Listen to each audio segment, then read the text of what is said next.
ئەوەی کە ناونراوە پەرپێدانی مرۆیی لە ڕاستیە جگە لە پەرپێدانی حیوانیەتی ئینسانیی تر نییە. بۆچی؟ چونکە ئەم توانایانە چالاک دەکات لە تووە.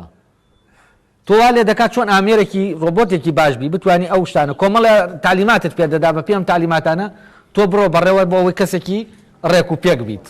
ئەم تعلیماتە پێشینانە چییە کە پێشین و تۆ تەمرینیان لەسەر دەکەی، تۆ ڕادێنرەی لەسەر ئەوەی کە چۆن لە فلانە شوێنە فلانە ئەرس و کەوت بکەی، ینی لە فلانە شوێنە تۆ دەبێ فلانە ڕەتفالە دەبێت تاوەکو چی بی کەسێکی سەنگین بی کارکتەری خۆت بپارێزی. ئەمە گەشە پێدانی کوێیە؟ ئەمە گەشە پێدانی ئەوەیە گۆڕینی مرۆڤە بۆ کاینێکی نەریتی کە بەکار و کاردانەوە ئیش دەکا و کۆمەڵە تعلیماتت پێوە لەو شوێنە ئاوابوت و ئاوا بکە، لەو شوێنە ئاوابوت و ئاوا بکە. فەرزەن لەو شوێنە کە تۆ ئاوا تۆ ئاوا بجوڵێرەوە بەمە چییە؟ تۆ قاعدیت، تۆ فلانیت، تۆ ینی دروستکردنی کارکتەر. تەبەن ئەوەی خۆ چاککردنەکە ئامەیە، تۆ خۆ چاک بکە یانی چی؟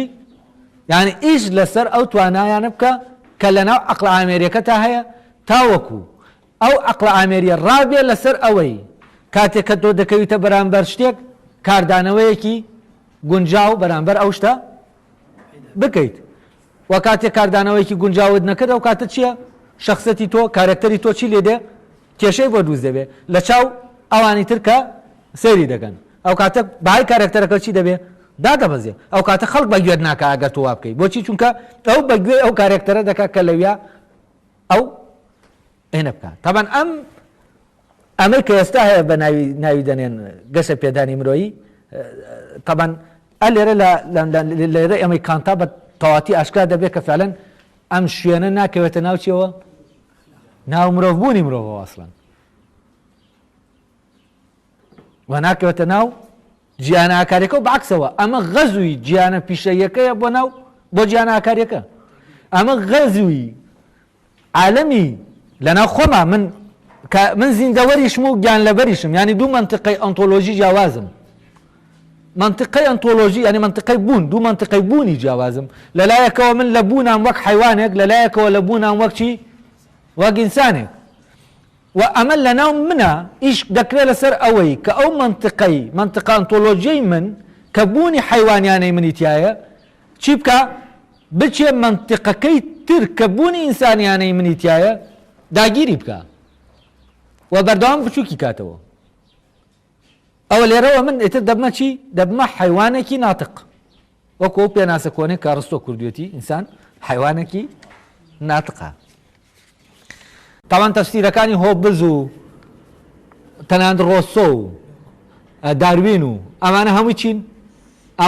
هەمووی لە ئەندامی و پارادۆکسە دروست بووە لای ئەوان عالەمی زیندەوە لە عالەمی گیان لەبەر گیان نەکراوەتەوە.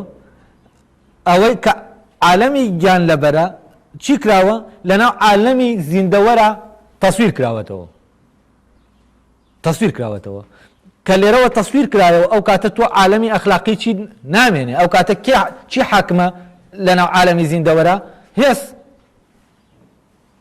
بۆچی؟ چونکە گیانێکی مادیە هێستایە حاکمە.